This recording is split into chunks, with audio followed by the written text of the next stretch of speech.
आज का जो टॉपिक है, इस टॉपिक का नाम है तालमेल बिठाना, सिनर्जी।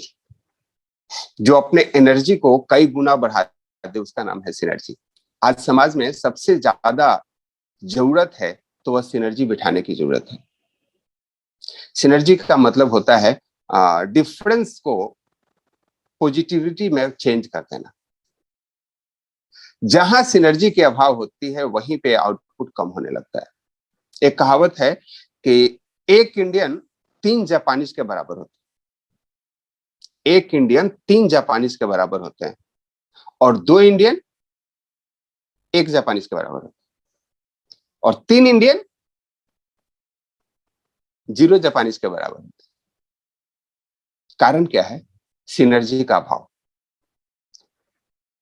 सिनर्जी का जब जब अभाव होता है तब तब आपकी जो योग्यता है वह प्रभावित होती है, जो आपका सफलता है वो प्रभावित होती है। आज हम इसी सिनर्जी के बारे में जानने वाले हैं। सिनर्जी का मतलब है तारतम्यता बैठाना, तालमेल बिठाना, एक दूसरे के बीच समझ स्थापित करना। क्योंकि हर एक व्यक्ति यूनिक है, हर एक की काम करने की प्रक्रिया अलग है, सोचने का ढंग अलग है। और परमात्मा इतना अच्छा शिल्पकार है कि एक जैसा दो व्यक्ति बनाया ही नहीं है। 60 से 70% मिल जाते हैं, हम बोलते हैं जुड़वा है, एकदम एक जैसा दिखता है। नहीं दिखता। तन दिखता है तो मन अलग है, सोचने का तरीका अलग है, बोलने की आवाज अलग है, बहुत सारी विभिन्नताएं होती है। वो हर एक चीज में डिफरेंस है, भिन्न है। सोचने का तरीका, संस्कार, पुराने जन्म के कर्म, इस जन्म के परिवेश। और आपको लोगों के साथ तालमेल बिना बिठाए रिजल्ट नहीं आएगा। तो इस एनर्जी को समझना बहुत ही आवश्यक है। Synergy is the better than my way और your way, it's our way. मैं सही हूं कि तुम सही हो, इसके बजाय हम सही हैं, इस डिसीजन पे पहुंचने का नाम ही है सिनर्जी। इसी को बोलते हैं तालमेल बिठाना। हर एक व्यक्ति अपने आप में यूनिक है और यूनिक वही है क्योंकि वो आपसे डिफर है, वो आपसे अलग है। अब ये आपके ऊपर डिपेंड करता है कि आप लोगों के डिफरेंस को कैसे लेते हैं। अगर सीधी सी परिभाषा किया जाए सिनर्जी को, तो कोई पूर्ण चीज अपने हिस्सों के योगफल से अधिक बड़ी होती है। ध्यान रखें, कोई पूर्ण चीज अपने हिस्सों के योगफल से अधिक बड़ी होती है। इसका अर्थ है कि हिस्सों को एक दूसरे के साथ जो संबंध है वह भी अपने आप में एक हिस्सा है। और यह सिर्फ हिस्सा ही नहीं है, बल्कि सबसे उत्प्रेरक, सबसे शक्तिशाली, सबसे एकात्म और सबसे रोमांचक हिस्सा है। राम और लक्ष्मण की जोड़ी सारे युद्ध को जीत पाई। एक क्रोधी है, एक शांत है, और दोनों में सिनर्जी है। 2 तन 1 मन है, वैसा ही सिनर्जी। और जहां सिनर्जी का अभाव हुआ वहां विनाश है। बाली और सुग्रीव एक ही घर में, वहां सिनर्जी खत्म हुई और एक दूसरे को समाप्त कर दिए। रावण विभीषण एक दूसरे को समाप्त करने का कारण बने। हमेशा ध्यान रखें, सिनर्जी कंप्रोमाइज नहीं है। बहुत सारे लोग बोलते हैं यार चलो ठीक है तेरी बात मान लेता हूं। जहां आप कंप्रोमाइज पे आ जाते हो वहां सिनर्जी का लोप हो जाता है।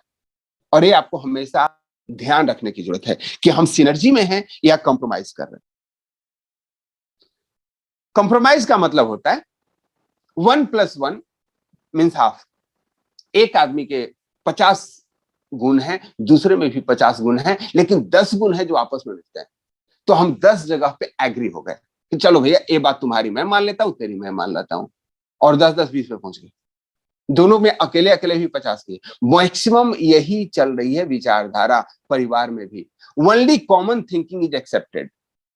आज के डेट में सबसे ज्यादा परिवार के अंदर बिखरने का कारण यही बन रहा है, हमें आपसे इस बात पे एग्री नहीं है तो हम आप ही से एग्री नहीं है। ध्यान दें, पति पत्नी दोनों का स्ट्रॉन्ग सूट अलग है, सोचने समझने का तरीका अलग है, प्राइमिंग माइंड का अलग है।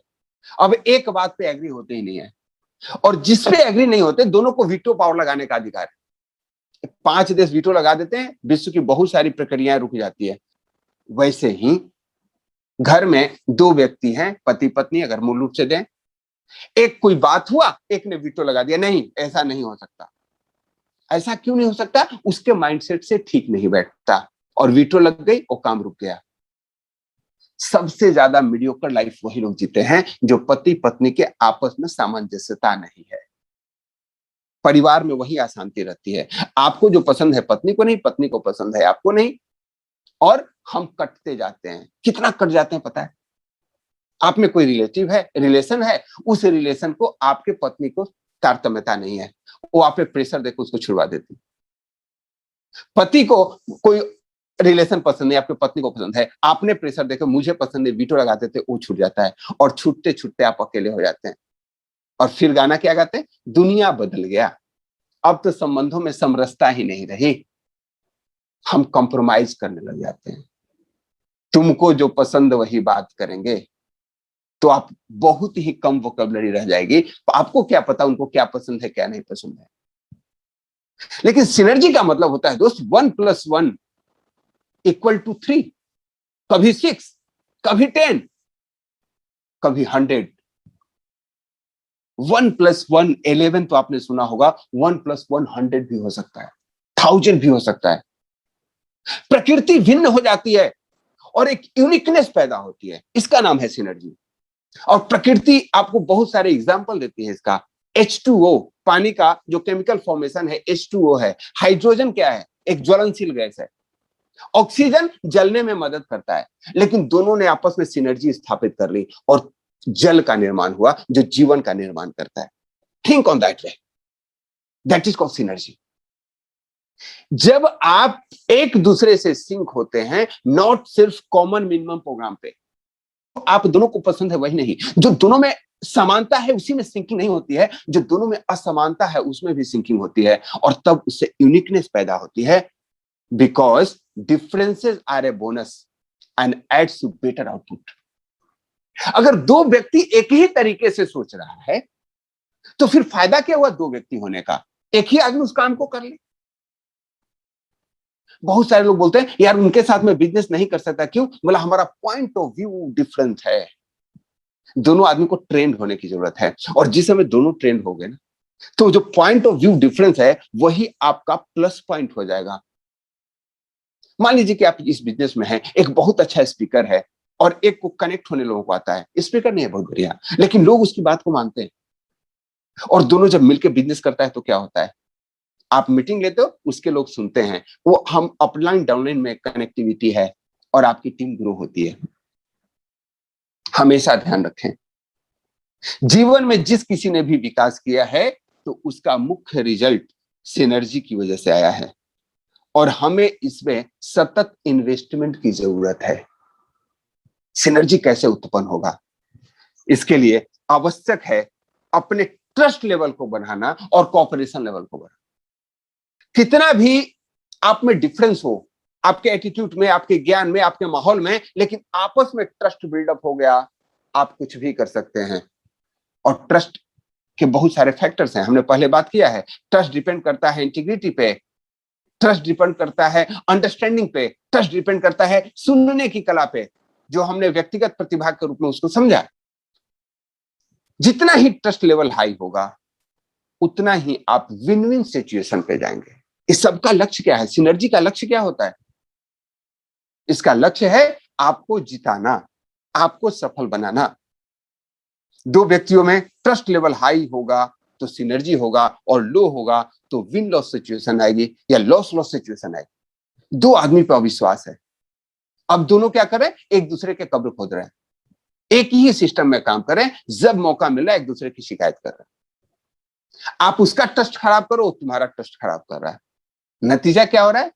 दोनों वाली लूज लूज की स्थिति पे है। पति पत्नी, उस घर में डाइवोर्स होने में जरा भी देर नहीं लगती। पति खुलेआम पत्नी की शिकायत करता है सबसे, और पत्नी सबसे अपने पति का शिकायत करता है। अब जो भी आउटपुट आता है घूम फिर कर कुछ शिकायत वाली ही आती है। नतीजा क्या होता है? तो बहुत सारे वकील साहब काले कोट पहन के हैं, पंडित जी बेचारे जो इतना मेहनत करके, और मौलवी साहब फेरे लगाए थे, एग्रीमेंट कराए थे, वकील साहब बोले कि नहीं अब ये तो नहीं चलेगा। ही आपका ट्रस्ट कम होता है, आप लूज करते हो। ट्रस्ट को बढ़ाते रहें। जब ट्रस्ट लेवल बढ़ता है, कोऑपरेशन बढ़ता है, तो फिर हम आते हैं रेस्पेक्टफुल कंप्रोमाइज पे। हम कंप्रोमाइज कर लेते हैं, हम आपका साथ नहीं छोड़ेंगे, हम इन चीजों पे एग्री है, इस पे एग्री नहीं है, तो फिर कॉमन मिनिमम प्रोग्राम बनता है। मैक्सिमम लोग इसी प्रोग्राम पे चलते हैं। हमें इससे ये फायदा है, हम अपनी फायदे की बात, आप अपनी फायदे की बात, और सिर्फ फायदे के लिए रिलेशन बनता है, और वह बनता है सेम ओपिनियन पे आने पे। लेकिन ध्यान रखें, आप विनर नहीं है, you not in your fullest. अगर आपको अपने फुलेस्ट को जीना है तो उसके लिए आवश्यक है ट्रस्ट लेवल का हाई होना और कॉपरेशन लेवल का हाई होना। अलग अलग होने के बावजूद भी आपका रिजल्ट बहुत बढ़िया आने वाला। हमारा जो समाज, जो भारत की परंपरा थी, जजमानी प्रथा था पहले, उस प्रथा का बहुत ही शिकायत किया गया, किसके द्वारा? जो आपको गुलाम बनाने आए थे। लेकिन जिस समय जजमानी प्रथा थी फुल फ्लैश में, उस समय भारत सोने का चिड़िया था, और ऐसा सारे इतिहासकार एक शब्द में मानते हैं, इसमें कोई डिसएग्री नहीं करता कि भारत सोने का चिड़िया नहीं था। और उस समय हमारे यहां जो व्यवस्था थी, सामाजिक व्यवस्था, उसका नाम था जजमानी प्रथा। समाज में जितने अलग अलग लोग थे, सबका जिसमें जिसकी निपुणता थी उसको वही कार्य करता था, और पूरा समाज उसका ध्यान रखता था। जो पढ़ने में विद्वान थे वो गुरुकुल खोल के पढ़ाते थे, जो व्यापार कर सकते थे वो वाणिज्य का कार्य करते थे, जो मजदूर वर्ग था, जो मेहनत कर सकता था किसान था, जो अच्छा लड़ाकू हो सकता था वो सेना में जाता था, और हम विश्व में सबसे सफल थे। क्यों? क्योंकि हम अलग अलग प्रतिभाओं को समाज रूप से सिंक किए हुए थे। शादी व्यवस्था जितने पुराने लोग हैं, या अभी भी जो गांव में शादियां होती है, उनको पता है एक शादी हुआ तो पूरे गांव को रोजगार मिल जाता था।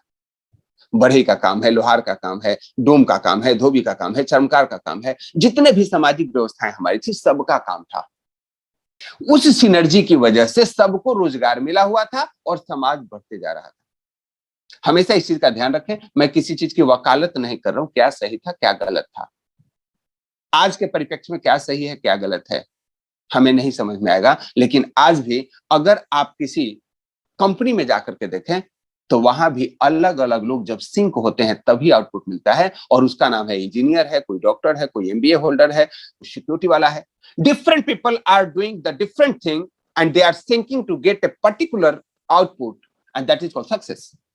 इंजीनियर्स का ग्रुप है, डॉक्टर्स का ग्रुप है, जो मैनेजमेंट है, एचआर ग्रुप है, सबके अलग अलग ग्रुप है, सबके अलग अलग डिफरेंसेस हैं। लेकिन जब तक उन डिफरेंसेस को हम पार्ट नहीं लेते तब तक डेवलपमेंट नहीं हो सकती। एक बार जंगल में सारे पशु पक्षी इकट्ठा हो गए, बोले हमको विकास करना चाहिए, डेवलप करना चाहिए। आदमी लोग ट्रेनिंग लेकर के और अपना विकास कर लेते हैं, हम लोग भी ट्रेनिंग मोड में आ जाते हैं, और जो चीजें जिसको नहीं पता है सीख लेनी चाहिए, क्योंकि हमको इंडिपेंडेंट बनना है। चलो भैया, सबने मिल करके और स्कूल खोल लिया गया। अब हुआ कि जितने भी लोग हैं वो अपना अपना टेस्ट दें, तो टेस्ट में पाया गया कि बत्तख तैरने में अव्वल है, वह अपने प्रशिक्षक से भी बढ़िया तैर रही है, लेकिन उड़ने में उसके बहुत अच्छे नंबर नहीं मिले, परंतु वह दौड़ने में भी और कमजोर है। चूंकि वह दौड़ने में कमजोर है, इसीलिए स्कूल के बाद उसको मेहनत करने के लिए रुकना पड़ा कि तू तैराकी में तो बढ़िया है, तैराकी छोड़ दो, पहले दौड़ने की प्रैक्टिस करो। खरगोश दौड़ने में कक्षा में सबसे टॉप है, लेकिन उसको तैरने की बारी आई तो उसका नर्वस ब्रेकडाउन हो गया।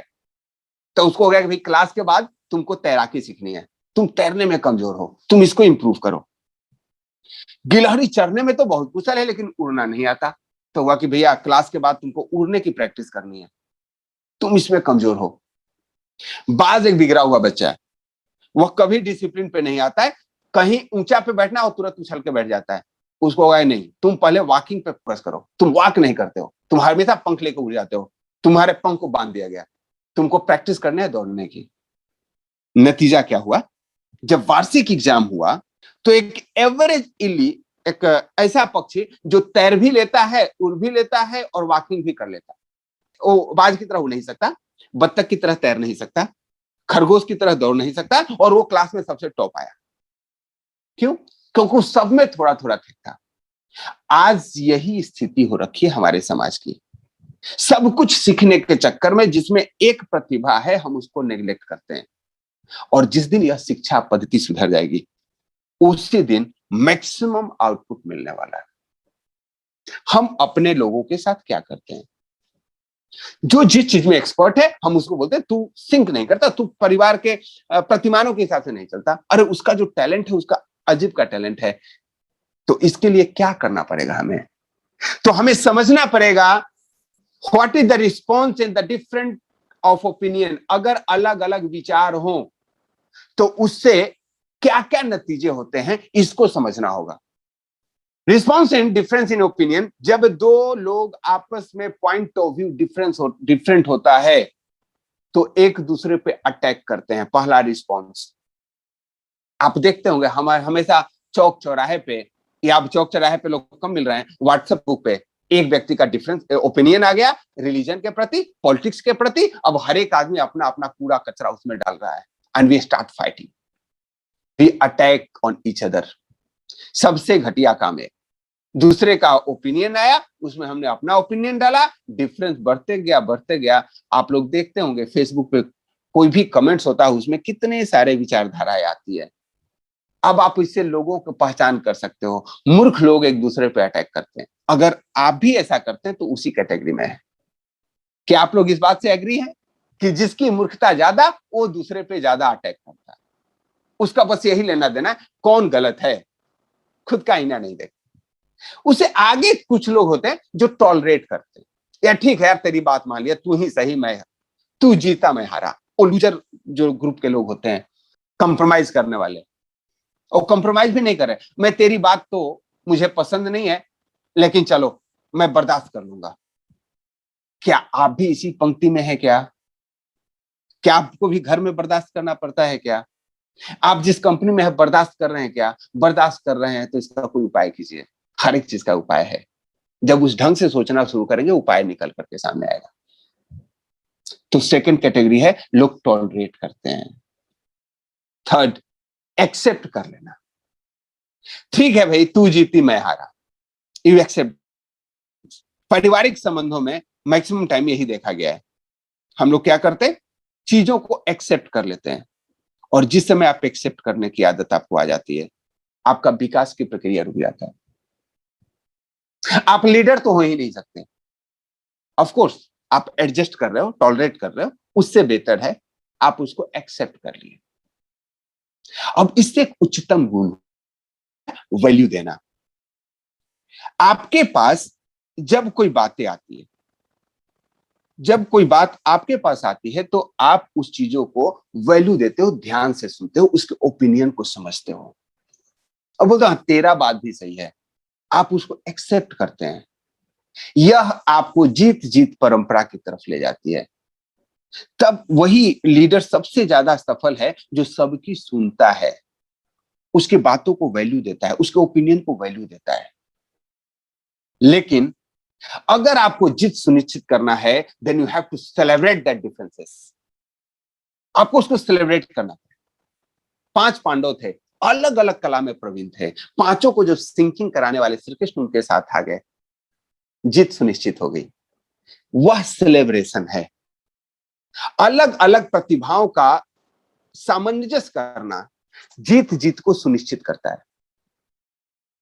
अब इसको सीखा कैसे जाए, कैसे हम लोगों के साथ सिनर्जी के जो स्वरूप है उसको अपनाएं और उसको जीवन में ढालें। यह एक बहुत ही जबरदस्त कला है और इसके कुछ स्टेप हैं।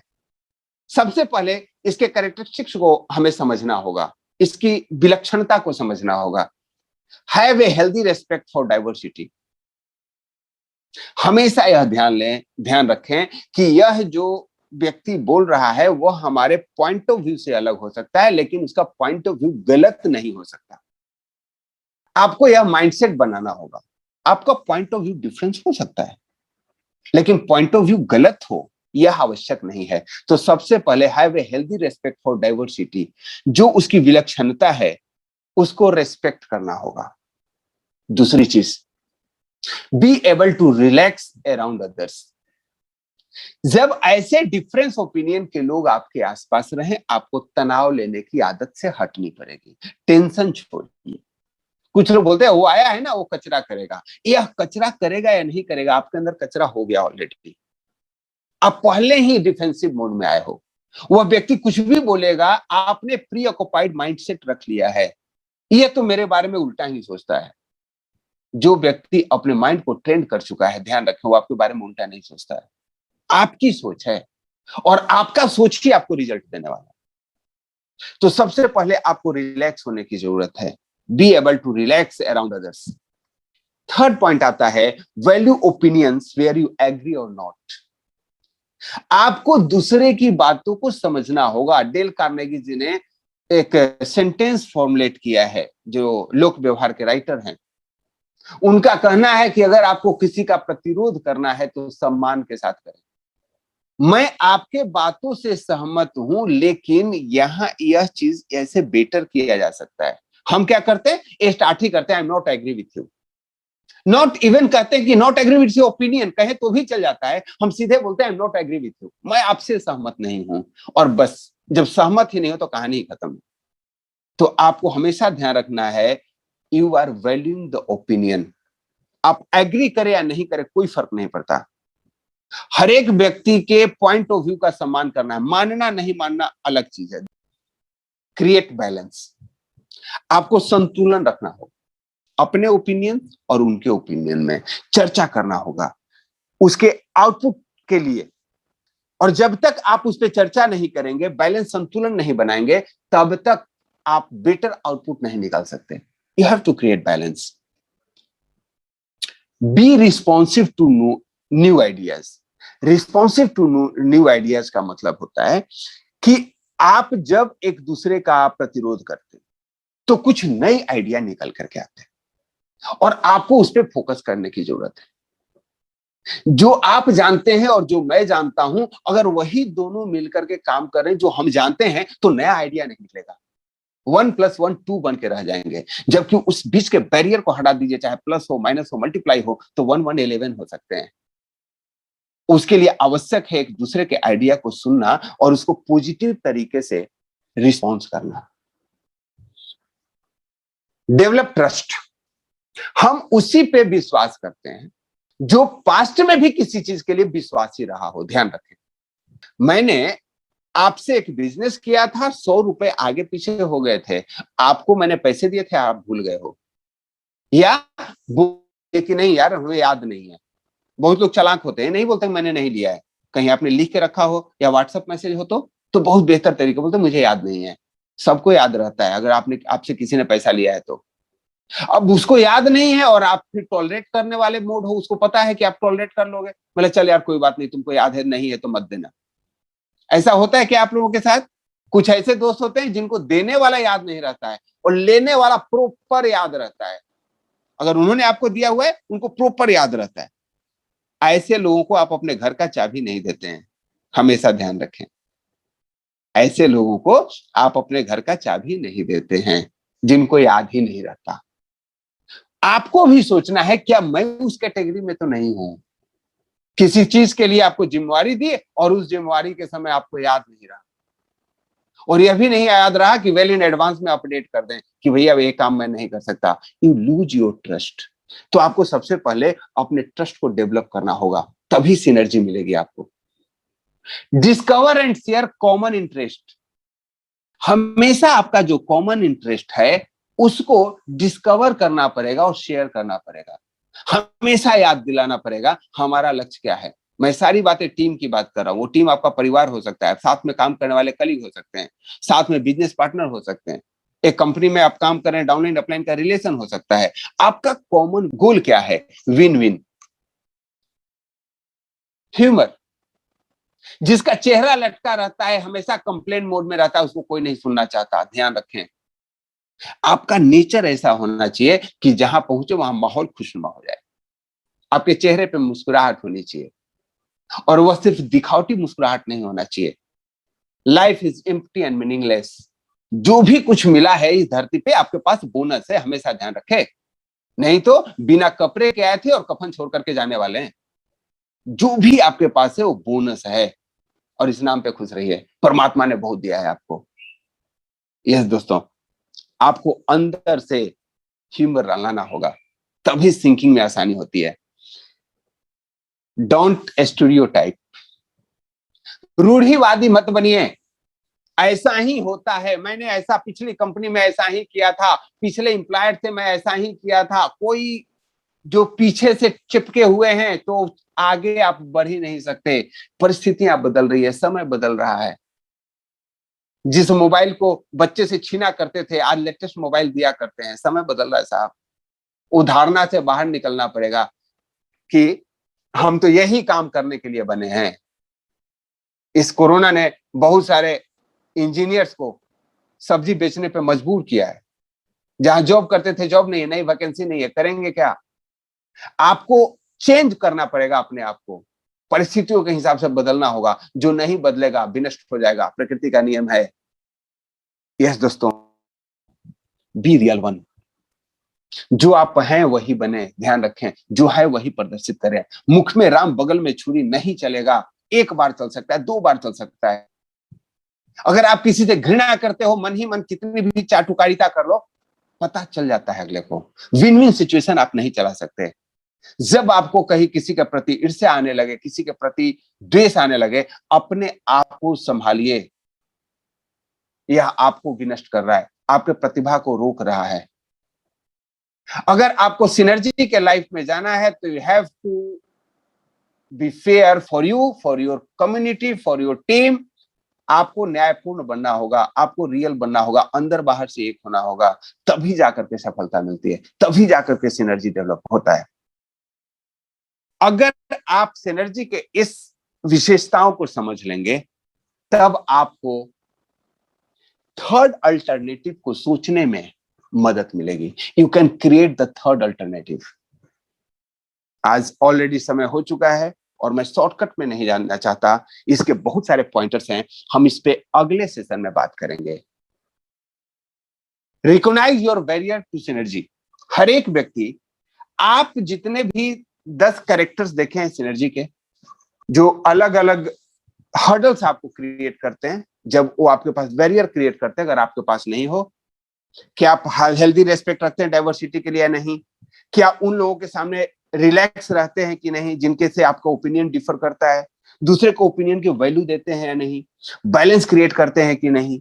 नए आइडिया को एक्सेप्ट करने के लिए तैयार हैं या पूरी रूढ़िवादिता पे हैं? आपके अंदर ह्यूमर है कि नहीं? लोगों को आपके ऊपर ट्रस्ट है या नहीं, या कह सकते हैं मुझे ट्रस्ट है कि नहीं? क्या हम डिस्कवर करते हैं अपने कॉमन इंटरेस्ट को? क्या हम रियल हैं? अगर नहीं है तो सारे बैरियर हैं, और उस बैरियर को आपको पहचानना होगा। इसको राइट इट डाउन कि क्या उस एनर्जी के लिए बैरियर क्रिएट करता है। वही बैरियर आपके घर में अशांति का कारण बनता है, वही बैरियर आपके बिजनेस में फेल्यूर का कारण बनता है, वही बैरियर आपके माइंडसेट को प्रगति होने से रोकता है। और फिर हम अगले सेशन में हम डिस्कस करने वाले हैं how to create third alternatives. मैं हूं, तुम हो, लेकिन हम होंगे तो बहुत ही जबरदस्त कर सकते हैं। उस पर कैसे फोकस किया जाता है, कैसे हम प्रॉब्लम और अपॉर्चुनिटी को डिफाइन करेंगे, क्या क्या रीजन होता है जिसके द्वारा एक व्यक्ति जबरदस्त टीम वर्क में, बोलते हैं ना कि अपने टीम को बहुत बढ़िया सिंक कर जाते हैं, उस कला को कैसे सीखेंगे, इस पे हम आने वाले सेशन में डिस्कस करने वाले हैं। Thank you and great day है।